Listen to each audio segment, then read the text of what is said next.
12واں عمل جس سے انسان کے گناہ معاف ہوتے ہیں وہ ہے عمرہ کرنا۔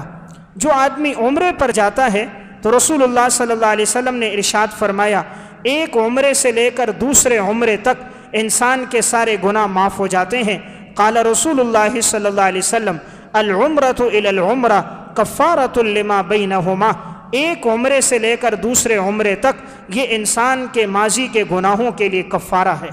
یعنی عمرہ کرنے سے انسان کے گناہ جڑ جاتے ہیں۔ رسول اللہ صلی اللہ علیہ وسلم نے سب کو حکم دیتے ہوئے فرمایا تابعوا بین الحج والعمرہ، مسلسل حج اور عمرے کیا کرو، فإنہما ینفیان الفقر والذنوب، یہ حج اور عمرے فقر کو اور گناہوں کو اس طرح مٹا دیتے ہیں کما ینفی الکیر خبث الحدید، جس طرح کہ بھٹی لوہے سے میل کچیل کو دور کر دیتی ہے، جس طرح لوہے سے میل کچیل دور ہو جاتی ہے، حج اور عمرہ کرنے سے انسان کے گناہ مٹ جاتے ہیں، فقر و فاقہ نہیں آتا، اللہ اس کے رزق میں برکت ڈالتا ہے۔ اللہ تبارک و تعالیٰ کے وفد تین ہیں اللہ کے وفد۔ پہلا وفد اور جماعت وہ ہے جو غازی لوگوں کی ہے،